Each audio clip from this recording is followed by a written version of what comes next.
you know the rules. Every Monday on YouTube, TikTok, Instagram, and Facebook, you will see a pretty little graphic saying, ask me anything. Leave your questions in the comments and you will hear it on the podcast just like this. First question, you got Troy Franklin going to the Chiefs over 4 other receivers. Who were the 4? So I'll put my mock draft up right here for anyone who missed the episode. I'll link it in the little anecdote thing for people who didn't see it yet.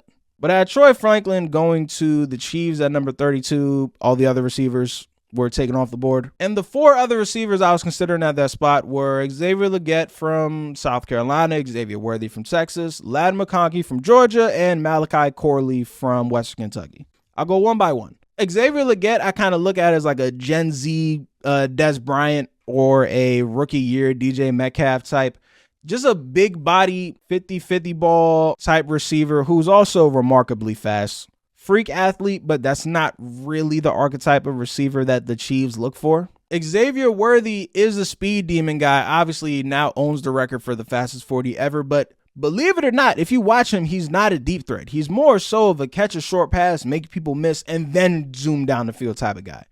That could be because of how Steve Sarkisian and Texas offense used him, or it could be that's just not his game. We don't know yet, so for now, we're going to say that's not the role he can fill. Third, we have Ladd McConkey, who is not your typical slot white guy receiver. Stop stereotyping that man, you racist bastards. He's more so of a great route runner, amazing stop-start ability. I think he ran like a 4.4, just under that at the combine, so plenty of speed, great separator, but his deep ball tracking skills hurt my eyes to watch, I'll be honest. Now, that could be because of Stetson Bennett last year and Carson Beck now, not sure yet. But ability to track the deep ball was the downfall of some of the Chiefs receivers last year, so they're not going to bring someone in who has that same flaw. And lastly, Malachi Corley, kind of my same issue I had with Xavier Worthy, except instead of speed dump-off guy, he's a power dump-off guy.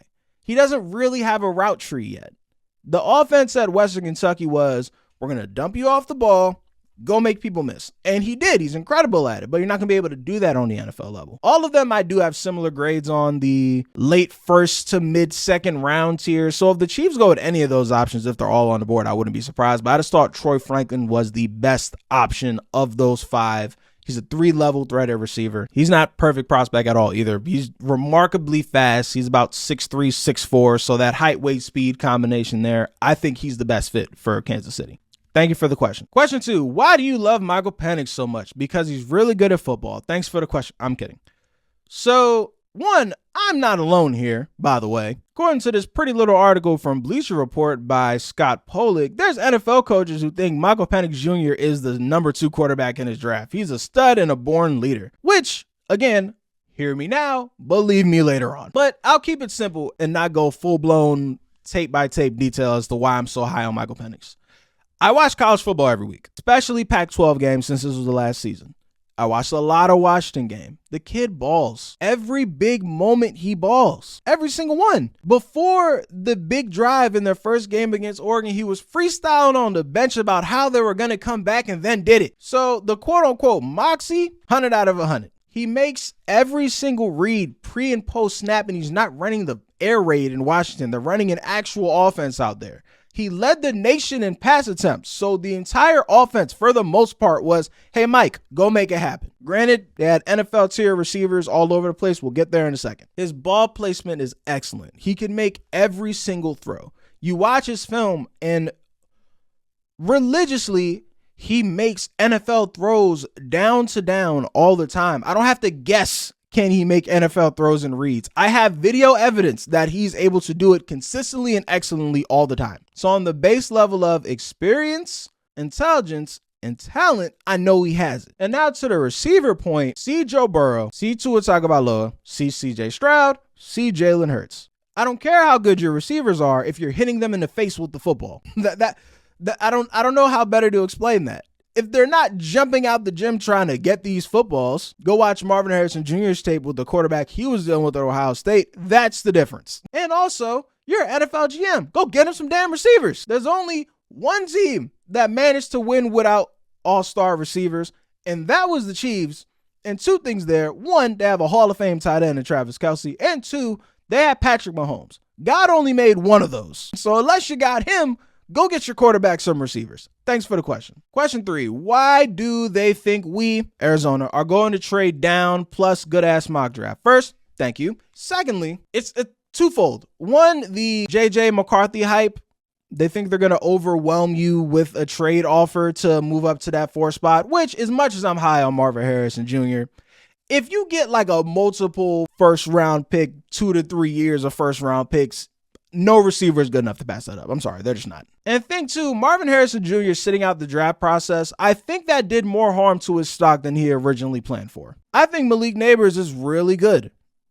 I think Rome Odunze is really good. There's a lot of really good receivers in this draft that I expect to be multiple-time Pro Bowlers, a lot of 1,000-yard receivers, blah, blah, blah, blah, blah. Marvin Harrison Jr. is something different. We throw the word generational around, really. In my opinion, there have been 3 generational receivers the past century. No, 4. I'm sorry. There's been 4. Jamar Chase, Julio Jones, Calvin Johnson Jr., and now Marvin Harrison Jr. That's the list. This is the caliber of receiver that he's on. But since he sat out the draft process, people are bored, so they don't want to keep saying, yeah, it doesn't matter, he's not doing anything, and we haven't heard from him in months. He's still going to go number 4, which is what's going to happen. They'd rather say, the Cardinals will trade out that pick. Someone will get JJ McCarthy, which I've talked about JJ ad nauseum. I just don't understand that one, and maybe it's not for me to understand. That's fine. That's why I'm not making these picks. Thanks for the question. I know you're a Pats fan. Rumor has it that Zeke could go back to Dallas. Not really a question, but I'll form that out. Why not? So first, the Patriots fan in me, Antonio Gibson is going to fill that receiving back role, which is kind of the role Zeke did last year. Granted, we're running a very different offense this year that apparently Zeke just didn't fit in. I hope that Ramondre Stevenson could get his shit together and look like Ramondre from rookie year instead of the Ramondre we got last year. But to the Cowboys side, the Cowboys had very bad red zone issues last year. I got the numbers in front of me right here. They were 14th in red zone touchdown percentage with 56.3% in the red zone last year. So as good as our offense was in the red zone, not so great. The year before, they were first in red zone percentage, 71.4%. What was the one big change from their offense? Ezekiel Elliott, who all 12 of his touchdowns were in the red zone. Yeah, they should sign Zeke back. I think that's a good idea. Thanks for the question. Thoughts on Rashee Rice? He didn't learn from Henry Ruggs III.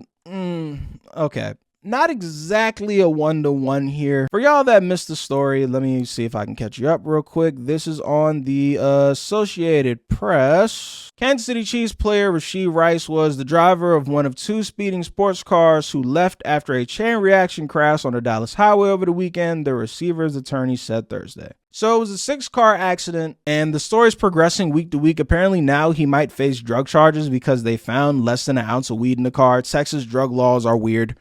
So maybe he'll see, I doubt he'll go to jail. Famous people don't go to jail unless they murdered somebody, and no one got hurt. It's minor injuries.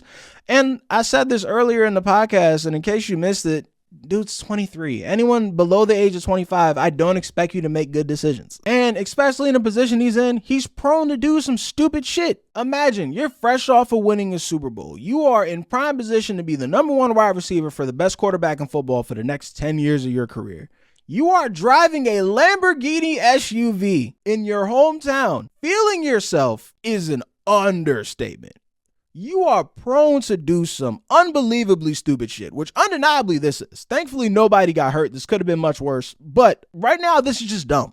He was racing his friend, street drag racing. Again, stupid, dangerous, but no one got hurt. Slap on the wrist, public apology, do some community service. Go talk to some high school kids about the danger of drag racing. Move on. Next question. Last question of the show. How likely will we see a Celtics and Dallas final? All right, so I'm going to do a full NBA playoff preview next week, but to answer this question, we'll start with Dallas first, so my Celtics fan bias doesn't take over the rest of the show. So Kyrie and Luka learning to play together is one of my favorite subplots of the season because nobody saw that coming. They've managed to figure this out pretty well. I think a lot of it has to do with Luka's like, bruh, thank God somebody can handle the ball and deal with things so I don't have to for 48 minutes. So I love seeing that. Also, I got to give Kyrie Irving some credit because I said on the opening kickoff podcast on my man Dave that I'm not going to talk about Kyrie or take him seriously until he is still on the team and headline free after Black History Month. It is now April, headline free all season long. Salute to Kyrie Irving, great season. And we all just forgot it's amazing to watch Kyrie Irving play basketball.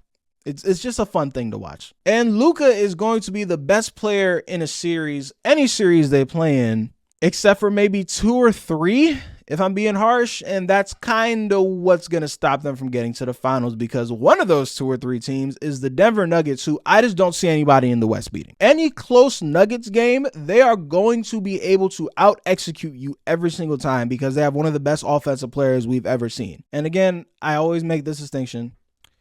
Scorer, shooter, offensive player do not all mean the same thing. I will break that down in a later video, but I hope for some of you that already makes sense. Jokic is a great offensive player because every time down the floor in crunch time, he's going to make sure that his offense gets the best shot possible. That doesn't mean they're going to shoot 100%, but they're always going to make the best shot. And they're always going to look crisp on offense. It's rare that the Nuggets look disjointed on offense. You know what I mean? Dallas, on the other hand, similar to the Celtics, late in games are going to rely on iso ball, whether with Kyrie or Luka Doncic, who are really good at iso ball, unlike the Celtics. But if you're telling me it's iso ball versus this well-oiled machine on offense, I'm going to go with the well-oiled machine. Now for the Celtics. There's no reason why the Boston Celtics should not be going to the NBA Finals this year. Minimum going. They're what? Up 15 games on the rest of the East? If we're gonna be honest, this is homerism aside. If you're this much better than the rest of your conference, no series should go past 5 games. There's no excuse for it if you are a serious championship team. But if you listened to me before, you've heard me say the Boston Celtics are an unserious outfit.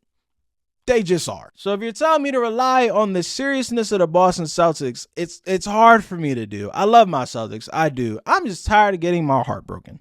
So I'm not putting... I don't know. They should make the finals. They should make the finals. But I don't know. I just don't know. All right. Thank you so much, everybody, for listening. I took last week off because, quite honestly, I was burnt the fuck out. I had a spring break from my classes. My workload at my 9 to 5 was a little bit light. But for y'all that don't know, getting a degree in sportscasting, I also have a 9 to 5. And I do this, where I make podcasts weekly and videos every single day for y'all. So I've been doing that for about 1.5 years, going on 2 years, and I was just mentally spent. Couldn't formulate proper thoughts last week. I needed that week off.